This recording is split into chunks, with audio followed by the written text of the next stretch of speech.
Hello friends, welcome to my YouTube channel. जैसा कि आप जानते हैं कि हमने न्यूमेरिकल एबिलिटी का पार्ट 1 और पार्ट 2 हम कर चुके हैं क्लास 1 में, और अब क्लास 1 में ही हम पार्ट 3 करेंगे न्यूमेरिकल एबिलिटी का। ओके, आज हम वर्ड्स प्रॉब्लम के क्वेश्चन करेंगे। अगर आपने मेरी पहली और दूसरी वीडियो नहीं देखी है तो आप ज़रूर देखें और लाइक, कमेंट, शेयर, सब्सक्राइब करना ना भूलें। तो चलिए स्टार्ट करते हैं। तो सबसे पहले प्लेस वैल्यू और फेस वैल्यू के क्वेश्चन देख लेते हैं। प्लेस वैल्यू स्थानीय मान और फेस वैल्यू जातीय मान। ठीक है, तो इसका क्वेश्चन पढ़ते हैं। संख्या 54372 में 3 का स्थानीय मान और जातीय मान में अंतर बताइए। क्वेश्चन ध्यान से पढ़ने, इसमें अंतर पूछा है। तो अंतर किसका? 3 का पहले हम स्थानीय मान निकालेंगे। तो हम सबसे पहले देखेंगे क्वेश्चन में 3 कहाँ पर है इसमें। तो ये थर्ड नंबर पे है, 1, 10, 100। ठीक है, तो इसका क्या होगा? 300 इसका स्थानीय मान होगा। ठीक है, और 300 इसलिए क्योंकि अगर हमने ये डिजिट देखी और 3 का पूछा है इसने, और इसके पीछे कितने डिजिट है? 2 डिजिट है, तो 2 जीरो लगा देंगे तो इसका स्थानीय मान हो जाएगा 300। और फेस वैल्यू जातीय मान का मतलब होता है कि इसमें अगर जिसकी भी फेस वैल्यू उन्होंने पूछी है वो डिजिट सेम हो जाती है वहां पर। ठीक है, 3। तो अब इसमें इन्होंने अंतर पूछा है तो 300 में से 3 माइनस करेंगे, 297 आंसर आ जाएगा हमारा।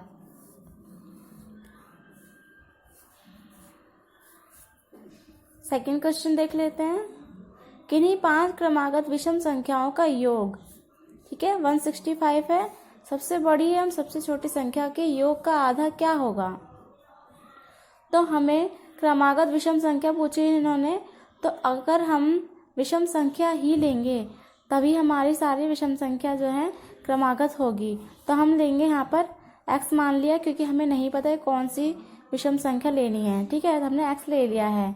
ओके, उसके बाद जो दूसरी विषम संख्या बनेगी हमारी, अगर हम इवन नंबर विषम में जोड़ेंगे तभी हमारा विषम संख्या बनेगी, नहीं तो अगर हमने विषम विषम दोनों जोड़ दिया, अगर जैसे हमने 3 और 3 प्लस कर दिया तो 6 हो जाएगा, तो इवन नंबर बन जाएगा। इसलिए विषम का पूछे तो हमेशा x में हमें पॉजिटिव वाले वो इवन वाले ही ऐड करने हैं। ठीक है, तभी विषम संख्या आएगी आंसर में।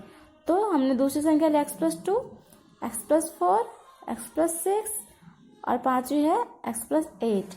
इन्होंने बोला है कि इनका योग 165 है, तो हमने इनको ऐसे लिख दिया इस तरीके से, और फिर इक्वल टू 165। अब हमने देखा कितने एक्स है इसमें, 5x है, और फिर डिजिट हमने ऐड किया 20। ठीक है, इक्वल टू 165। 5x को यहीं रहने देंगे और 20 को 165 के इधर लेकर जाएंगे, तो हमारा आंसर आ जाएगा यहाँ पे 29। तो हमें x की वैल्यू पता चल चुकी है।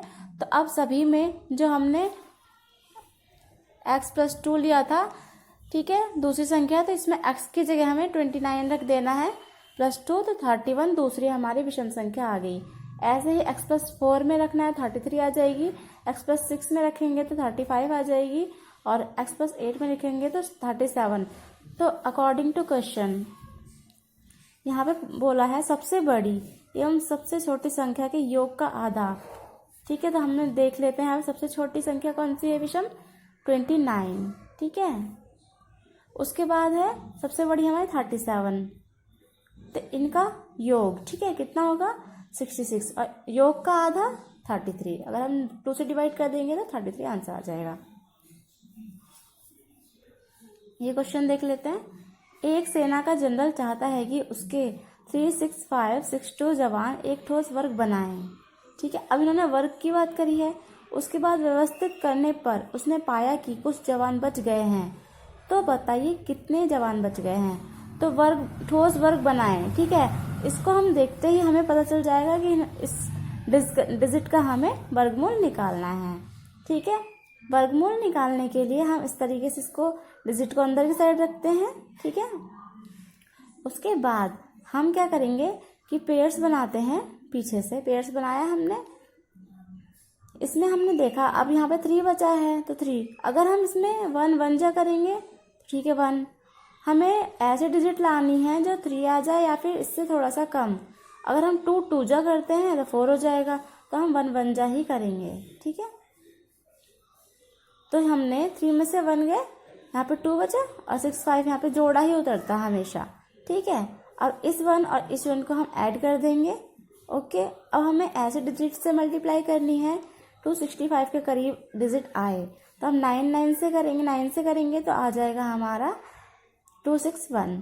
अब इसको माइनस करेंगे तो 4 आया, 5 से बन गया 4, 62 हम यहाँ पे उतार लेंगे। ठीक है, उसके बाद ऐसी कौन सी डिजिट है जिससे मल्टीप्लाई करने पर 462 के करीब डिजिट आए, तो 1 1 जा ही करना पड़ेगा। ठीक है, 1 1 जा 1, 1 8 जा 8, 1 3 जा 3। ठीक है, तो यहाँ पे क्या आया, 2 में से 1 गया 1, और यहाँ पे 6 में से 8 तो जा नहीं सकता, तो ये इससे बोरो लेगा, तो 16 में से 8 गया 8, इसके बाद 3 बजा, 3 में से 3 गया 0, इसका मतलब 81 जवान जो हैं बच जाएंगे। ओके, ये इसका आंसर है 81। नेक्स्ट क्वेश्चन,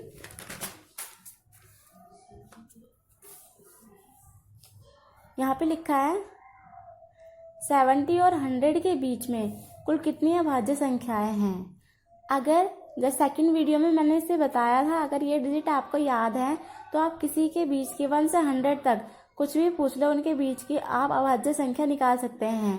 ठीक है, प्राइम नंबर निकाल सकते हैं। तो देखिए कितनी है, यहाँ पे 70 से, यहाँ पे पूछा है 70 से 100 तक, 70 80 के बीच में 3 अभाज्य संख्या होती है। ठीक है, 80 से 90 के बीच में 2 होती हैं, और 90 से 100 के बीच में ओनली 1 होती हैं। तो टोटल 3 2 5 और 1 6 अभाज्य संख्या आएंगी 70 और 100 के बीच में। नेक्स्ट क्वेश्चन देख लेते हैं। एक घंटी प्रत्येक 18 मिनट पर बजती है, एक दूसरी घंटी प्रत्येक 24 मिनट पर बजती है, एक तीसरी घंटी प्रत्येक 32 मिनट पर बजती है। यदि तीनों घंटियां एक ही समय में सुबह 8 बजे बजती हैं तो पुनः किस समय वे सभी एक साथ बजेंगी। ऐसे क्वेश्चन को देखते ही हमें सबसे पहले देखना है कि टाइम किस में दे रखा है, मिनट में दे रखा है, तो इनके हम ले लेंगे एलसीएम। ठीक है, जब एलसीएम लेंगे तो एलसीएम हमारा आएगा 288 मिनट्स, क्योंकि टाइम मिनट्स में दे रखा था, मिनट में ही आंसर आएगा यहाँ पे। ठीक है, मिनट्स। अब हम इसको करेंगे चेंज। ठीक है, मिनट को आवर्स में चेंज करेंगे हम। ओके, तो आवर्स में चेंज करने के लिए 1 घंटे में 60 मिनट होते हैं, तो 60 से हम डिवाइड करेंगे तो ये टाइम निकल कर आ जाएगा। अब इस टाइम को हम 8 बजे में ऐड कर देंगे, तो प्रत्येक घंटी 12 घंटे 48 मिनट के बाद बजेगी एक साथ। तो ये हमारा आंसर है। नेक्स्ट क्वेश्चन देख लेते हैं। दो संख्याओं का लसा 2310 है और मौजा है 30, ओके 30। यदि उनमें से एक संख्या 210 है तो दूसरी संख्या, तो हमें ध्यान रखना है, ऐसे के लिए हमें एक फॉर्मूला याद रखना होता है जिसमें या तो दोनों संख्या दी हो और एक एलसीएम दिया हो और एचसीएफ पूछा हो। ठीक है, या फिर एक एलसीएम एचसीएफ दिया हो और एक संख्या दी हो और एक डिजिट और पूछी हो। ठीक है, तो ऐसे के लिए हमें ये फॉर्मूला देखना होता है, LCM multiply HCF equal to A multiply B.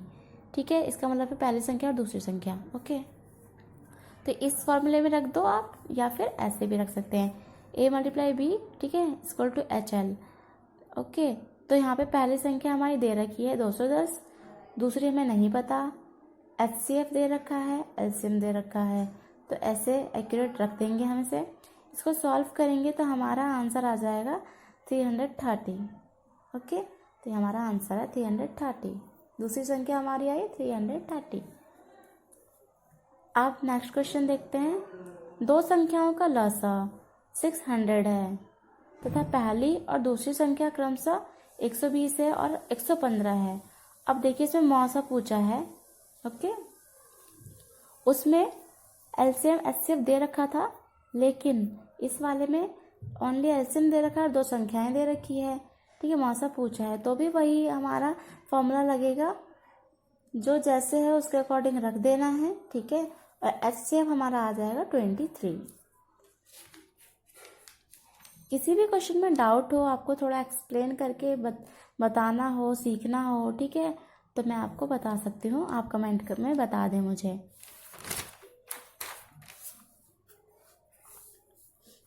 Next question, दो संख्याएं 3:4 के अनुपात में हैं, 3:4 के अनुपात में हैं और उनका लेस है 48 है, उन दो संख्याओं का योग क्या होगा। इस बार इन्होंने फॉर्मूला तो वही लगेगा, फिर इन्होंने थोड़ा सा घुमा रखा है, इसमें इन्होंने संख्या की जगह यहाँ पे इनका अनुपात दे दिया है 3:4, ठीक है। तो हम संख्या मान लेंगे 3x, इनको अलग अलग कर लेंगे यहाँ 3x और दूसरी हो गया 4x। तो पहली संख्या दूसरी संख्या पता चल गई, ठीक है। एलसीएम दे ही रखा है तो हम फॉर्मूले में पुट करेंगे तो x=4 आ जाएगा। तो हमने पहली संख्या क्या मानी थी 3x, ठीक है।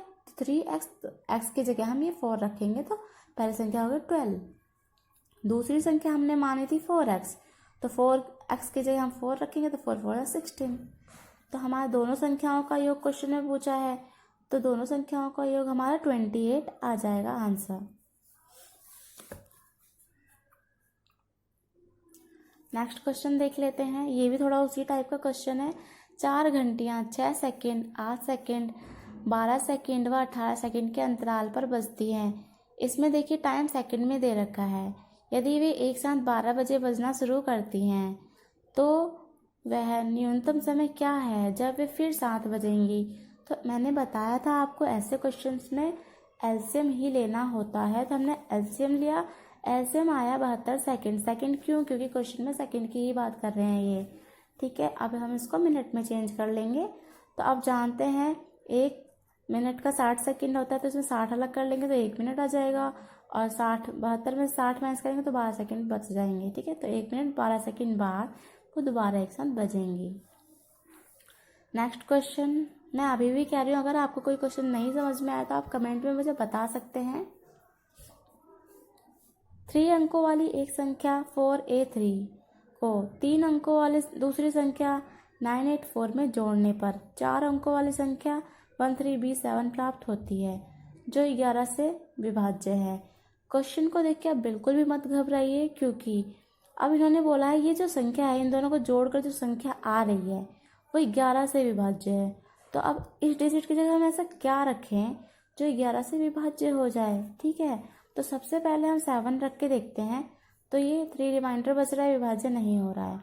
8 रख के देखा तो 1 बच गया, अभी भी विभाज्य नहीं हो रहा है, ठीक है। इसके बाद हम 9 रख कर देखेंगे तो 0 रिमाइंडर आ रहा है, मतलब ये हमें b की वैल्यू 9 ही लेनी होगी। अगर हमें b का मान पता चल गया है तो इस इक्वेशन में हम b की वैल्यू पुट कर देंगे, ओके।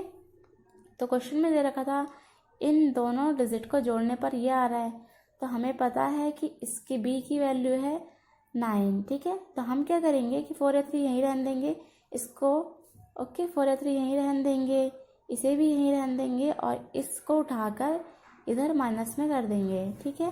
तो इसमें इसको माइनस करेंगे तो हमारा है 4 1 3। अब देखिए क्या क्या मैच हो रहा है, 4 4 मैच हो रहा है, 3 3 मैच हो रहा है। इसका मतलब है a की क्या वैल्यू है 1, ओके 1। अब हम क्वेश्चन के अकॉर्डिंग इन्होंने पूछा है तब 3a + 4b का मान क्या होगा। तो 3a 4b, तो 3a a की वैल्यू है 1, 4b b की वैल्यू है 9, 3 1 जा 3, ठीक है, 4 9 जा 36। इसको ऐड करेंगे तो 39 हमारा आंसर आ जाएगा। आज के लिए बस इतना ही। आशा करती हूँ आपको मेरी वीडियो समझ में आई होगी और आपको यूज़फुल लगे तो लाइक शेयर सब्सक्राइब करना ना भूलें। कल मैं क्लास 2 का पार्ट 1 लेके आऊँगी जिसमें हम पढ़ेंगे fraction and decimal fractions, okay. Thank you.